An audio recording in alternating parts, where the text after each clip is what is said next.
100 years ago, there were racial unrest and also racial violence against Black folks, whether it's the Tulsa Massacre or the Red Summer of 1919. There was a pandemic we were getting over. There were all these things. And I like to say we're living in a precedented time, not an unprecedented one.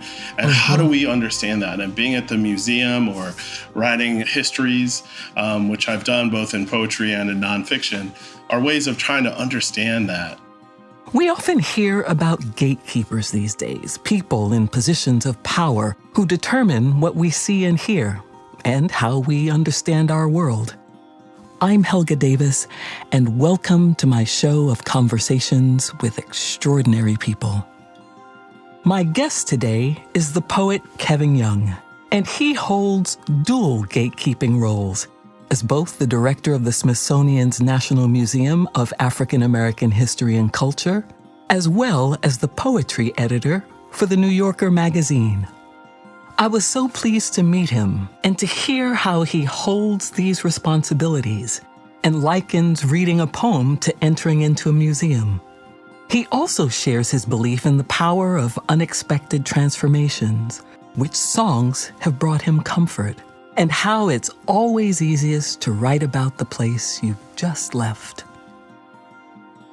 What's happening there in D.C.?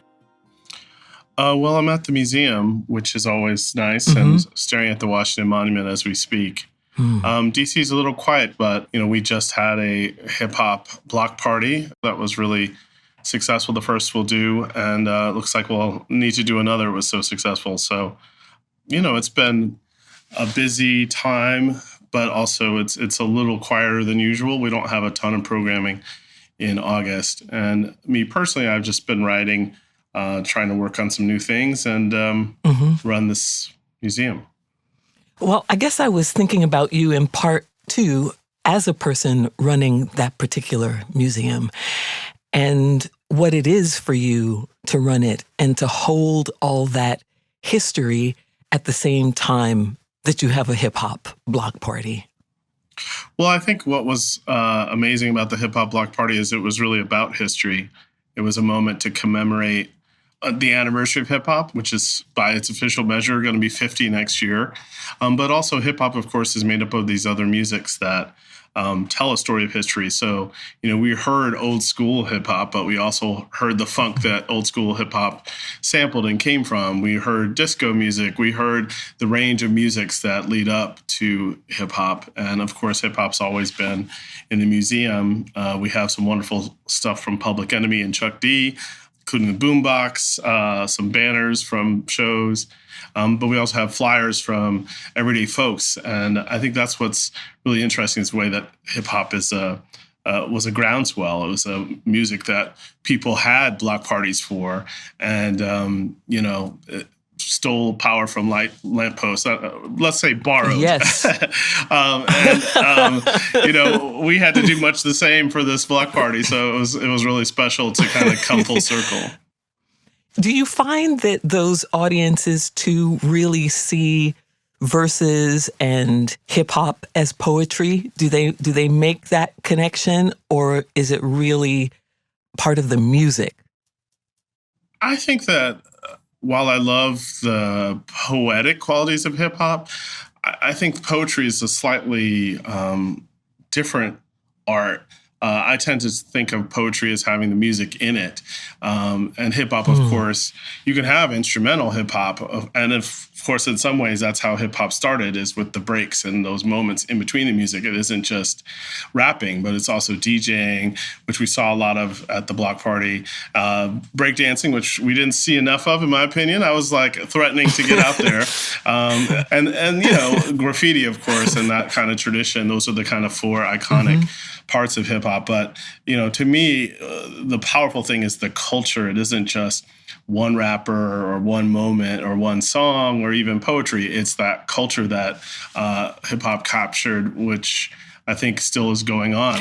And do you think these are folks who will then come and visit the museum and immerse themselves in the culture of the museum as well? Absolutely. I mean, that's what was really exciting is the museum was open too. It was open late, and people got to see the exhibitions. And it, for once, wasn't a super hot night in D.C., so it wasn't just that they were cooling off. They were also seeing what there was to see and sharing in that experience of the museum, which I think is really transformative.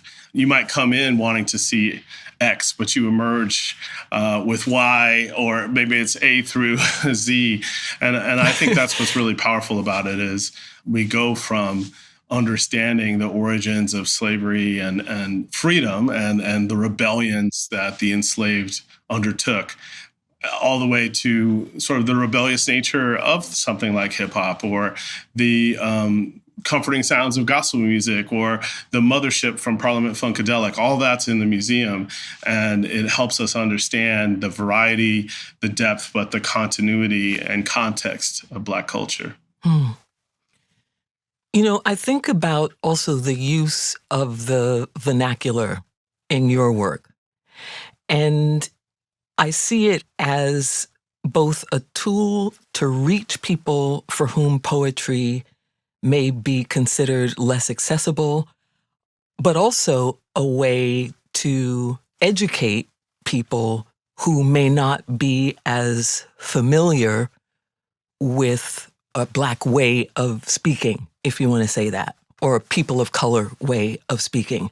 Do you worry that you will alienate people who actually buy books? Is it a myth that only certain people buy books? You know, the biggest buyer of books is actually Black women. College-educated Black women buy the most books. And I think that kind of understanding of who's buying books has been not just overlooked, but I would say neglected. And I'm not alone in realizing that. I think publishing has started to understand that.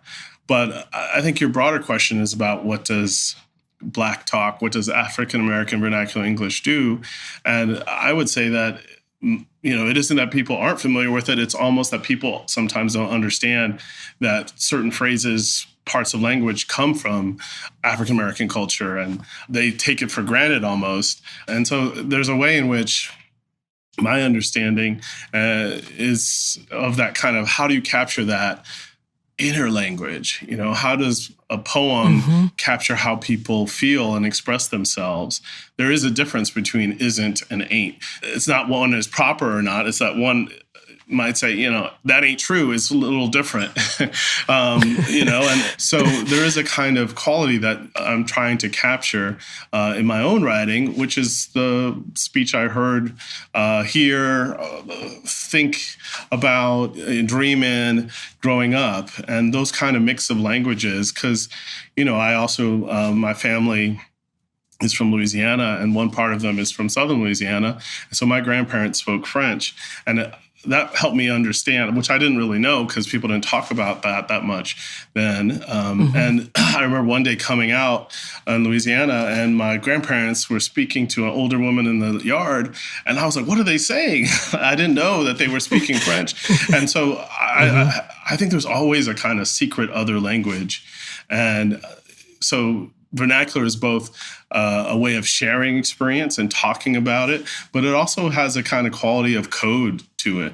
And so why wouldn't you want to write about that, write through that, write to understand how you can speak about something, speak through something, and also say something that you're not actually saying? Going back to hip hop, something like, you know, when LL Cool J says not bad meaning bad, but bad meaning good, he's helping us understand the ways that Black culture and African-American culture are transforming language and often having things mean the opposite of what they seem to mean. And that's really important, that transformation in language and that kind of style, that kind of slang, that kind of rebelliousness, let's call it, I think is built in a little bit. You know, it's hip hop that gives us ill as a good thing. And so we start to have to question, what does illness mean? What does good mean? And how do we kind of talk about and think about both of these things? I hope that answered your question. Oh, no, absolutely. And I think about my own community. So I live in Harlem, and I'm very close to Mosque number 7, which was Malcolm X's mosque. And I'm experiencing a reclamation of the words brother and sister. There's nothing I love more than to walk past the mosque and have someone say to me, "Good morning, Sister Helga."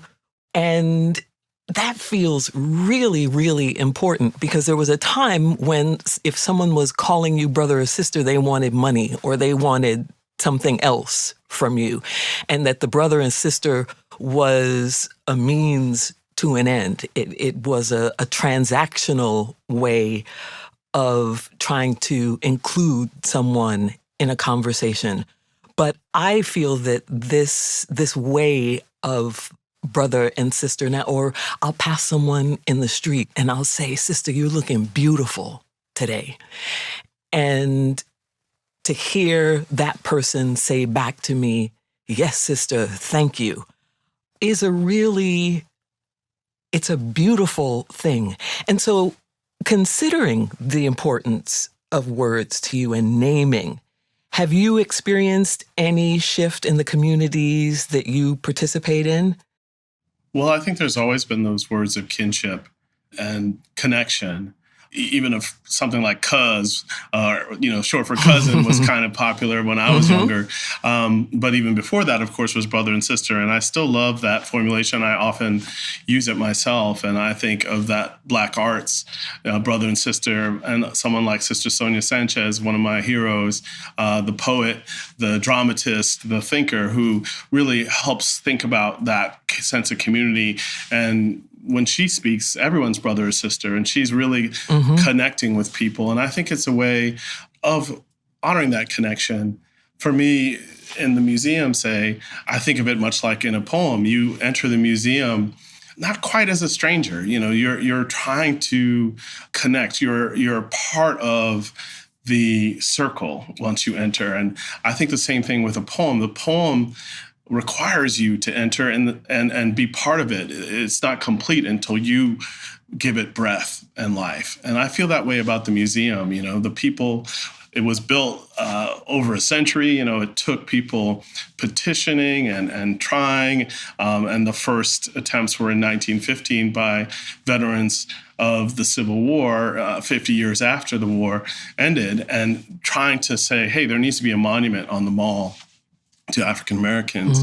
And so to see this monument now, but it's more than a monument, but something I think you experience when you're in the museum is this kind of connection. And so to me, community isn't just inherited or found, it's also created. And at least for the time frame of a visit to the museum, and I liken it to a visit to a poem, and hopefully a little bit after, you're part of that community. You are, when you read a poem, that I, you are transported into this other I, whether it's Langston Hughes or Gwendolyn Brooks or someone 1,000 years ago. And I think that's what's really powerful about a poem. And also I think about the objects in the museum, which tell a story that you can feel that kind of kinship with if it's done right. And I happen to think all the people involved in making this place did it right. So people do feel those kinds of connections with themselves, that they see themselves in these objects, but also with each other. But I want to go back again to this question of self-care, let's call it, and then how you take care of yourself. It's a lot to hold and contain and be with every day. What are your practices around that? They're always evolving. And I think in a weird way, quarantine and COVID, which of course hit the Black community very hard, at least in terms of one's own having to slow down, did, I think, force a lot of us to evaluate self-care and kind of try to practice it better. And for me, a lot of that was returning to like the cooking of my family and ancestry and falling in love with that again, which when you get too busy, especially in the city, I was in Harlem then, you can lose touch with. I also kind of got into plants, which are really healing for me. I come from a line of farmers on one side of both sides of my family. And so for me, it was like a way to just grow something and nurturing something that isn't a poem can be really freeing. You know, I know a writer who once said to me what he loved about cooking was that it goes away. Like you make it, it's good or bad, and it goes away no matter what. And so you don't have to revise it. You don't think about, it's like gone. And there's something freeing about that. And plants is almost the opposite. Like you're trying to sustain them, but then there's also a way in which, well, that one didn't work, or that one, I had a succulent just go bad on me the other day. I was like, wow, I don't know how that happened. Oh, well, maybe I'll save this one part of it, Caring for something else a little bit is part of self-care. And it's interesting you say that because I had exactly the same impetus. I became a plant lady, which on the one hand frightened me terribly because I've never thought of myself as a plant lady, but came to wanting to and needing to be around things that were growing. Sure. To plant seeds, to wait. Yes. And I tried to grow all kinds of things. I found a guy on Instagram who was sharing how you can grow lemon trees in your house. And I did the thing with the seeds and put them in the dark. And a week later, they had little roots on them. And I planted them and I went away and they were gone. Yeah. I didn't mean to go away for such a long time. But as you're saying, that then you can try again. Yeah. That you can try again. And I think that's a pretty important thing to keep trying. Yeah, I mean, I think a lot about sustenance and what sustains us. And sometimes it's things that are, everlasting, of course, and being in the museum, I think about that a lot. But some of the valuable things are things that we didn't think would survive, but did. And sometimes that includes people, and sometimes that includes African-American folks. And when the museum was built, people said there wasn't enough to fill it up. People said people wouldn't have that history. And instead, what we found is people came out of the woodwork with this history they had sustained, they had kept safe, whether it was Harriet Tubman's shawl or her hymnal, or even some small family items, whether it's the family Bible where we record losses and gains, births and deaths, or a scrap of paper that showed that you were free. All those things people kept. There's one object in the museum that's a box, a little metal box that its owner kept his free papers in. And just to see how precious that is and how important that was to craft a box to keep it in tells us how precious freedom is, and also how much it isn't just memory, but history. And it isn't just like a story about that, but actually the objects themselves. And that's what people kept to tell these stories and help remind us. And, I balance those things with that ephemeral nature. There's also jazz, which you have to be able to kind of think about that improvisational nature of Black culture and the ways that some of the things that are most powerful are most temporary, or maybe it's most given to the universe and we don't know where they're going to be or land. And that kind of powerful, it's almost prayer-like quality of African-American culture I treasure too. The aspect of it that I find intriguing is that not only is the solo your moment to say something, you also have to say something within the context of the other things that are happening. Right.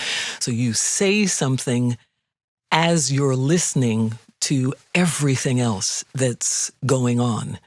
And you put yourself inside a conversation that then happens between all the people who are playing.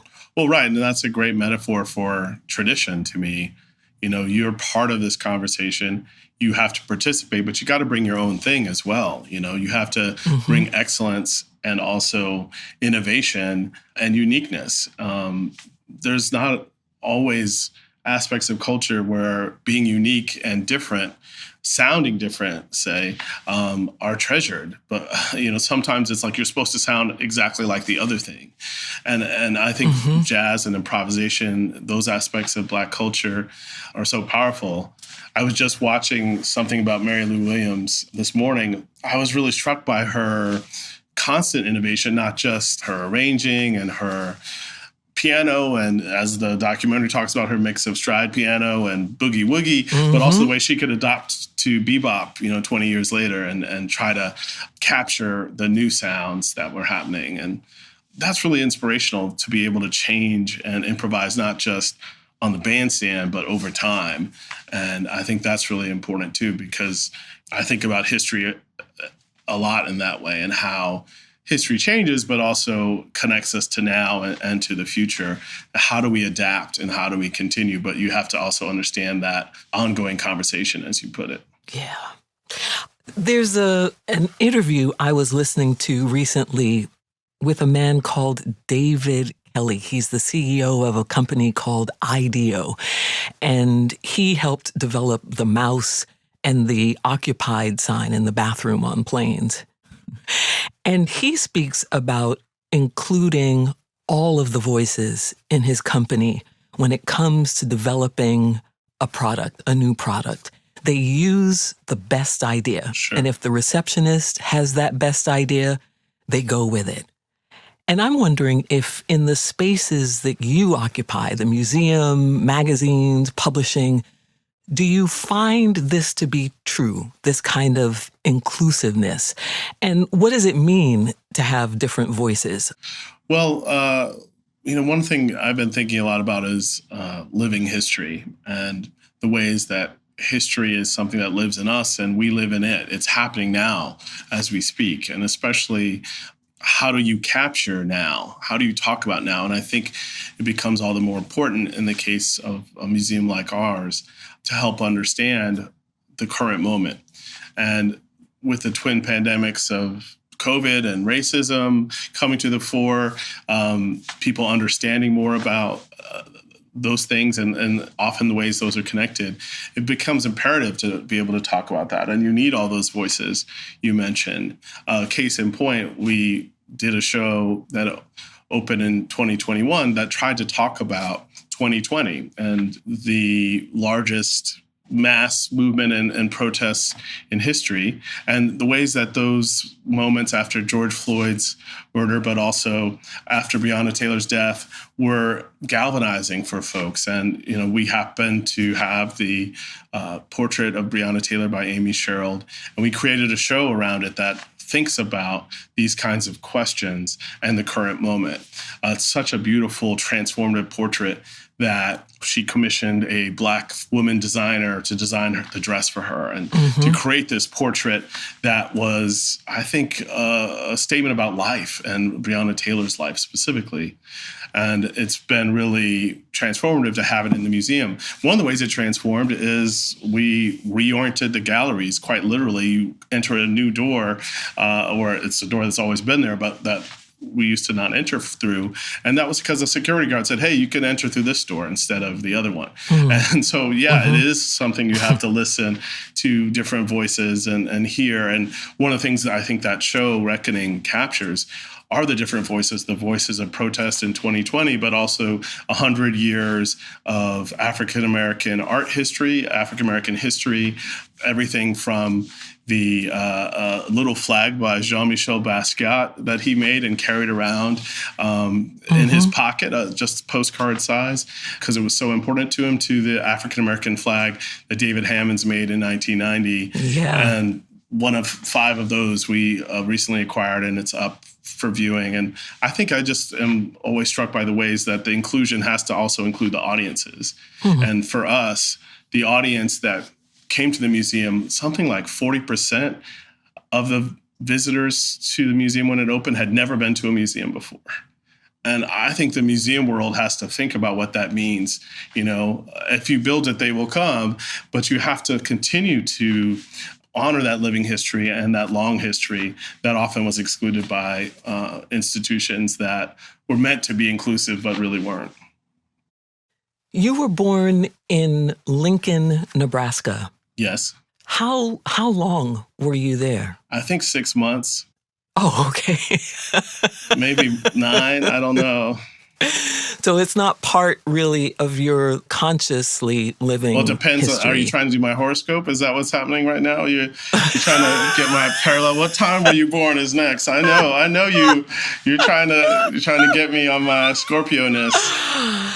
Kevin Young, you will never meet a person who knows less about any of that than me. And I have people say, "Oh my God, you a what? And what's your moon rising?" or whatever, however that goes.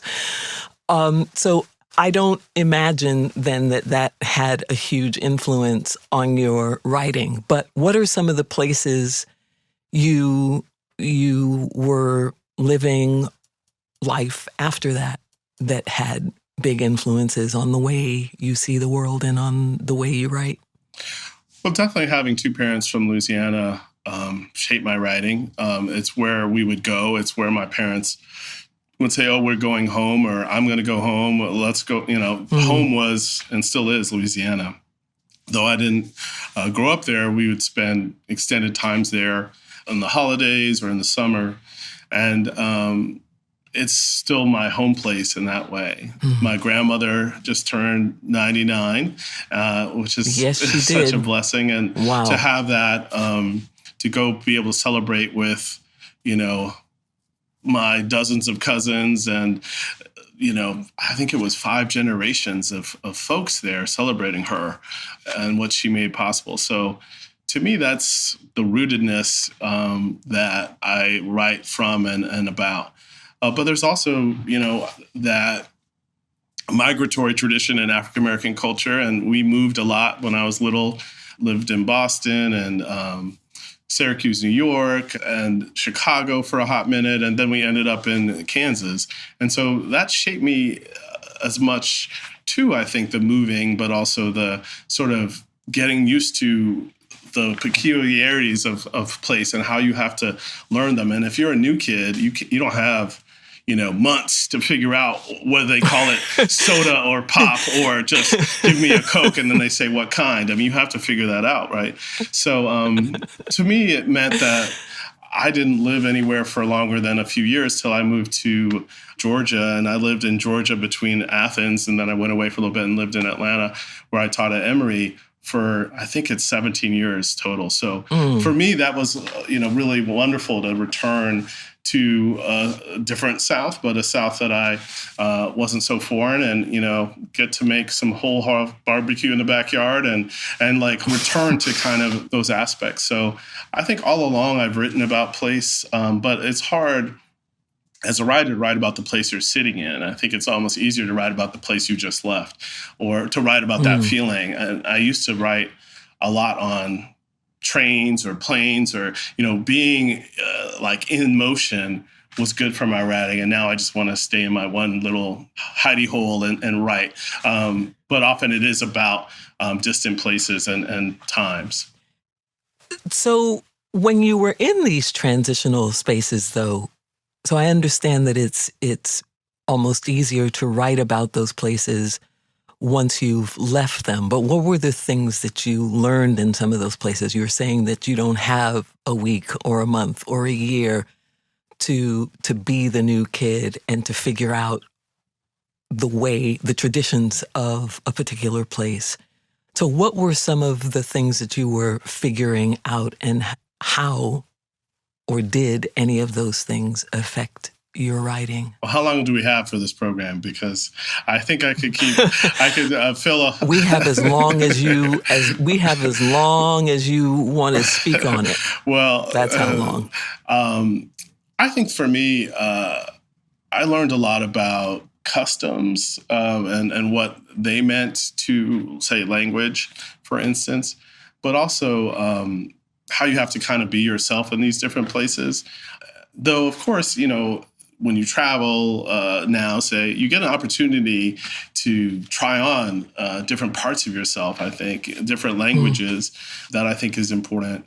But I also think I really learned improvisation above all. And I learned to love the things you carry with you that are part of you and that are your tradition, but also the ways that you have to make it new again and again. And for me, that kind of improvisational quality, I hope, is in my work as well. I wrote a book about Jean-Michel Basquiat, for instance, and what it provided me a chance to do is write poems about not just him, but all the figures he drew and painted, which of course was most everyone, this large swath of Black musical and history. And then thinking about ancient history, he was really obsessed with history and lists.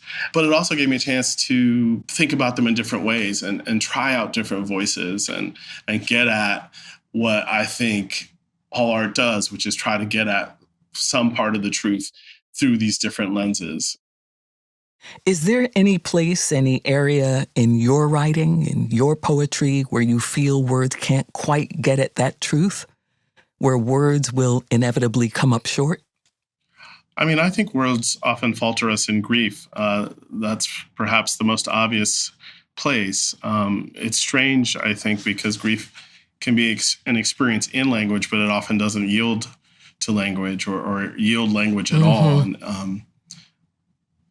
I think that the physicality of grief is so understated. You know, your immune system goes, all the medical things that people have proven happen, but there's a larger kind of loss. And I think some of that does occur in language. And I edited an anthology of grief poems, The Art of Losing, and that was something I did after I had written grief poems and looked for them and searched for them, and to have them in one place was comforting for me. And I've been happy to hear that it's comforting for others. But I think for me, it's also the ways that we still write in those moments. We still try to compose a eulogy, and so many elegies and eulogies are like, I don't know what to say. And then you say it anyway. And that kind of power of not knowing, that's part of being human and part of what we have to do whenever we face the page, but especially when we're facing loss. I know that there are probably many, but what's one of your go-to songs or albums that bring you comfort or solace or whatever you may need in a particular moment?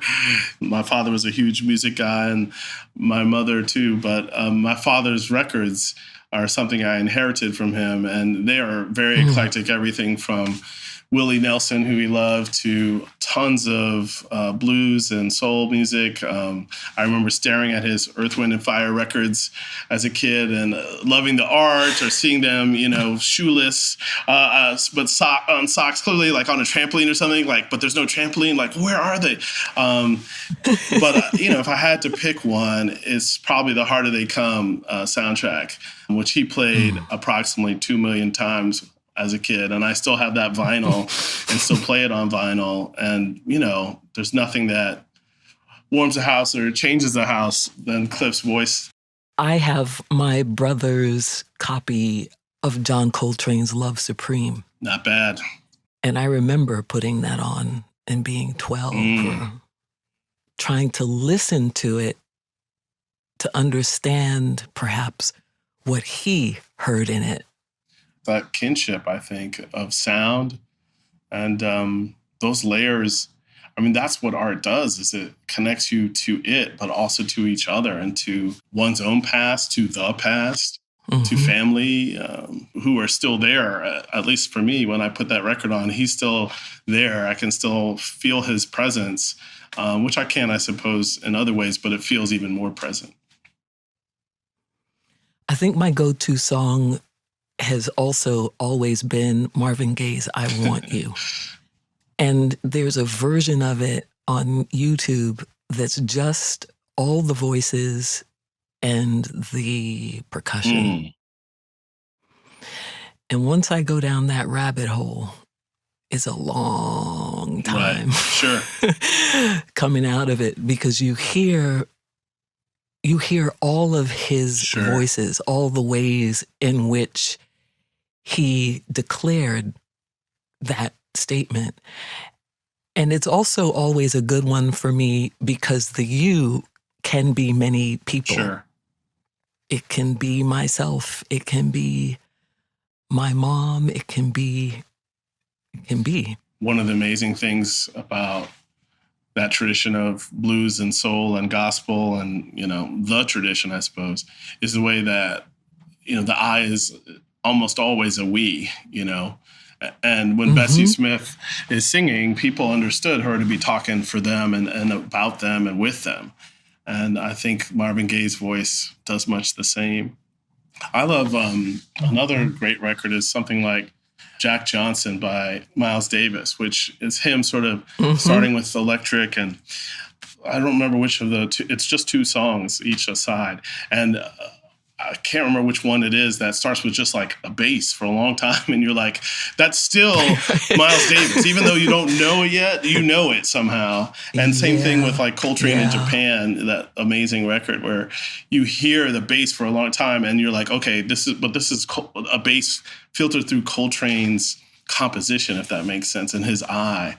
And so to me, it's like, how do you make a sound that's yours, even when it doesn't seem like it is yet? And how do you craft something that is of the essence, but also new? That's, if you can figure that out, let me know. but these people we've mentioned, from Mary Lou Williams to Basquiat to Coltrane, all I think managed to do that. It's also such a great metaphor for life as well. Like it doesn't just apply to music. And I feel like I'm always looking for those things as well. Like, what else can this be about other than the thing it is right now in this moment? Well, it's interesting because I think, especially, like I said, I've been thinking a lot about living history. And what it's kind of helped me understand, and I said this starting in 2020, is the ways that a lot of what we feel like is so new and so strange isn't. 100 years ago, there were racial unrest and also racial violence against Black folks, whether it's the Tulsa Massacre or the Red Summer of 1919. There was a pandemic we were getting over. There were all these things. And I like to say we're living in a precedented time, not an unprecedented one. And how do we understand that? And being at the museum or writing histories, which I've done both in poetry and in nonfiction, are ways of trying to understand that. And sometimes we just closed a show about Reconstruction, for instance, called Make Good the Promises. And what it tried to help us think about is the way that Reconstruction was an era. We expanded that era as not just 10 years, but into the 1890s, and thinking about how the Red Record that Ida B. Wells wrote about happened, the lynchings and the retribution, but also the way that Reconstruction was a process and one that's still ongoing. How do we understand that? It's so important. And one of the powerful things about that exhibition was the legacy section that helped us think about now and the ways that some of the challenges then are some of the same challenges now, and brought that to life with objects and powerful moments. Some of those powerful moments were, seeing Bree Newsom's rig that she took down the Confederate flag with. Do you see the National Cathedral's stained glass that has Robert E. Lee as a saint that was only recently removed and on loan to us? But you also see Trayvon Martin's last effects in this legacy section. And to see that is just so powerful. And to be entrusted by the family with that material has been really an honor. And I've been so moved by people's connections to it and the ways they've viewed that, but also how our team has treated that material so lovingly and with the kind of care it deserves. But I will say one other thing about that, because we have a new show coming up called Afrofuturism, which will be in the spring. And, Afrofuturism now, I think, if you'd said it a few years ago, people might not know, but I think now people understand the ways that everything from Black Panther to Star Trek, and we have aspects of that in the show, are really powerful. And we also trace it back to the 19th century and think of the ways that the enslaved dreamed of elsewhere. They dreamed of another place beyond this one. And that's its own form of Afrofuturism. But also in that show, it's going to be Trayvon Martin's flight suit, because many people don't know that he went to space camp and had a flight suit. He wanted to be an astronaut. And to think about those dreams, that future, is so important because that's what was taken from him. But it was also in some ways taken from all of us. Absolutely. And that future, I think, is the history isn't just about the past or even the present, but also this future and what could be. And I think the show Afrofuturism, but also the museum as a whole, is dedicated to that. Do you feel in any way that, people come to the museum, they interact with the objects, with the exhibitions, and then they go away, but that doesn't really translate to action? And is that a necessary thing, you think? Or is that not the job of the museum or an exhibition? I mean, I think the museum is a place of transformation. And I know I would also say it's a place of discovery. So for me, I still discover things in the museum. And watching people discover things is just as exciting to me as me discovering them. And so for me, it's an unfolding process. It's not, I think as much about the kid who comes and then long beyond when we're here has some part to play in this ongoing conversation. And I do know they're transformed, but I don't always know what's going to transform them. And that's why we have to have objects that speak to lots of different parts of Black culture and American history. And I think that kind of transformation, sometimes it takes time. I mean, I was a teacher for 20 years, so I was used to people 19 years later coming back and saying, hey, actually, that thing you said to me in such and so changed my life. And I didn't know that at the time. And they're telling me for the first, it's like, oh, wow, I don't even remember maybe saying that. But at the same time, so I think we can't underestimate that transformative quality and what ripples out, This was unimaginable X time ago. Take your pick of when.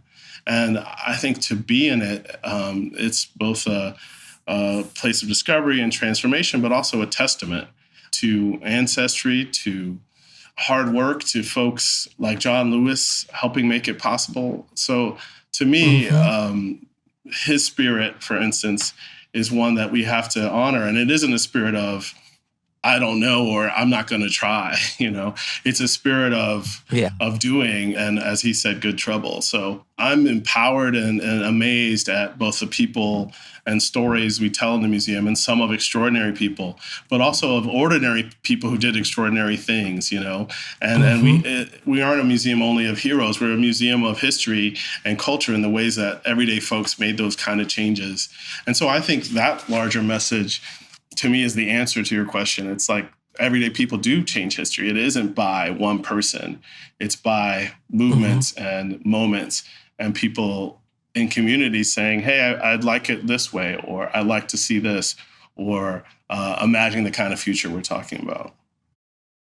So you get a poem on your desk. Is it my poem or someone else's poem? No, it's someone else's poem. And you're looking at it as an editor, as someone who's trying to help shape something and make it better. What are the things you're looking for? I think I'm looking for what I'm looking for in the museum, but in a way in my own writing, which is discovery. You hope for revelation, but sometimes revelation is just about language or hearing something new that you might have heard before. And so discovery in large and small ways, I think, is what I'm looking for. I think the best poems are layered and answer something deep within us that we can return to and that change with us. What's amazing about a poem is it won't change. And you're like, I read that poem totally differently, or I see it as so relevant to me. I hadn't lost anyone before, and now I have. And seeing this poem about grief, suddenly it's speaking not just to me, but as me. And so as a poem editor, you're trying to be, I think, generous to that and think about and receive a poem in the way it's meant to be written or read. You're not trying to judge it by another poem, but by its own sort of standards. But of course, you're bringing your own history and the history of writing. And I like people who are out there being themselves, and what's interesting is if you look at the history, say, at the New Yorker, or more specifically, just the poets I've edited, even in the time I've done it, you start to have a relationship with their work and you see how they're trying out new things. And you also want to support that too, if you can. The reason also that I ask you is because I think that so many of us don't make things because we think we have to make the perfect thing the first time out. Wouldn't that be nice? That's why I was asking you if it's my poem, because it's my poem. I'm receiving it in a totally different way. I'm not as generous. I'm not like, oh, wow, how interesting. I'm like, wow, why did you do that? How come it ain't better? What's wrong with you? All the things that you say about yourself, or when you cook a bad meal or something like.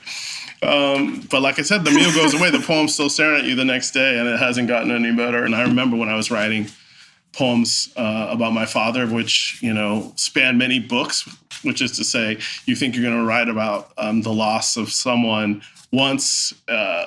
That's not a thing. And be done. Right. The blues come for you again. And for me, there was a book called Book of Hours that I wrote that I really wanted to honor the original sort of experience and write. It was 10 years after he died, and I wanted to write about those moments and hours and days and weeks after he died. And so when I was doing that, I also wanted the metaphors to be of that, to understand what it meant to be staying at what I called the worst Western, and have like being in this room. He had just died, and trying to write on the like not wanting to write, but sort of having to on the tub in this weird red light they had in there. Like trying to write these poems, like a heat lamp or something, and then hearing the muffled sounds of these kids in the pool. And so like to be able to kind of go back to that place, which was not fun, but necessary, but also to try to wrestle from that metaphor and wrestle from that, I think meaning was really important to me, to honor that original experience, but also to kind of take from it those echoes that stayed with me and those haunting images. And you have to do that, I think, as a writer, is figure out where your metaphors, your meanings lie, and you have to make them your own. You can't rely on others. And so to kind of think that's going to be perfect the first time, because that book took me at least 10 years to write. Wow. I had a book come out last year, Stones. I think the first poems were 2006, maybe 2008. Anyway, it was like a decade and a half of working. And so for me, that's kind of what you have to think about when you're sitting down to write. Sometimes they come quick, but it's not because you first sit down and make it that way. It's because you've had failure, you've had attempts, you've gone through drafts, you've built up that muscle, and then one day it comes easy. And sometimes when you're starting out, you think, oh, well, they all should be like this now. I've put in the work. But that's just you building up chops. And sometimes it comes, and then sometimes you have to keep through that process. And when I was teaching, I tried to help students understand and to try to take pleasure along the way in that process, even when it can be hard and daunting. And the only thing worse than, that process of writing is not writing, And so once you have that. And this is my point also. When you have that feeling, maybe you're a writer. Well, I say this to you, but I also believe like you can't ask people to do a thing that you yourself are not willing to do. And so I wrote something. And I wrote something about, I have a parent, right? My mom is very sick right now.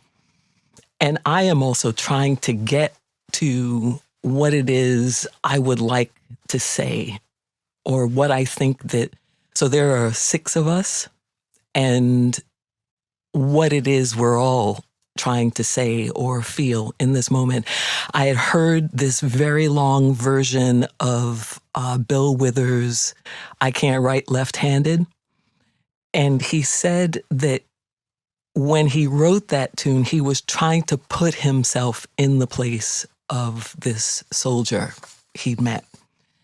And so in the spirit of your being a teacher and an editor and knowing that it takes a long, long time sometimes to get to the why or the what of something, I would love to read you something if you would allow me. Okay.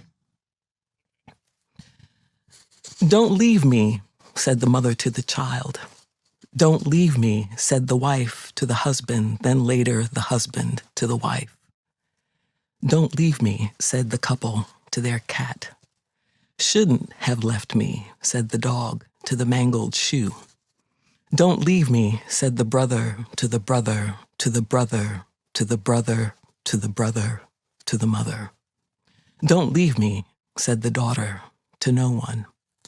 Don't leave me, said the child to the mother on the first day of nursery school. Don't leave me, said the fall to the summer, said the worry to the wonder, said the bullet. Don't leave me, I said. Are you listening? Then open your eyes. Did I leave you? No, I did not. Didn't I come home after that war where I learned to see another man as a target? Didn't I survive long enough to see that man be a man again? After I traded my name for a cell upstate and the number 75A 2980. Leave me? All right then, go. Go ahead, leave. Leave before I start to get angry. Go ahead, leave me, leave us, your six and your Archie Bunker chair. Go ahead and leave so we can at last have you again.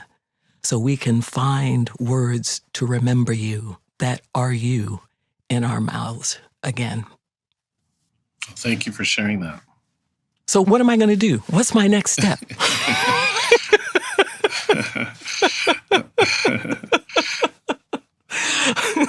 I mean, I think that the next step is understanding that something of what I took from Basquiat was someone asked him, like, when you paint, do you think about this or that? And they were asking him art history questions. And he said, when I paint, I try to think not about art, but about life. And I think, you have to keep writing or going or doing what you wish about that life that this poem, I think, expresses, or this piece. I'm not sure how you think of it. But yeah, I don't know either. I got it out. Yeah, exactly. You got it down. And, sometimes I think, that's the first step of what the question is, because also I think you want to share that, it sounds. And so that's important. That's when we come into that circle we were talking about earlier. And I think about songs like, will the circle be unbroken? Which isn't really a question. It will be is what the singer is saying. And so I appreciate hearing it and seeing what you do, not just with that, but next with what's next. Kevin Young, thank you. Thank you. So much. So much. I hope you've enjoyed my conversation with Kevin Young. I'm Helga Davis.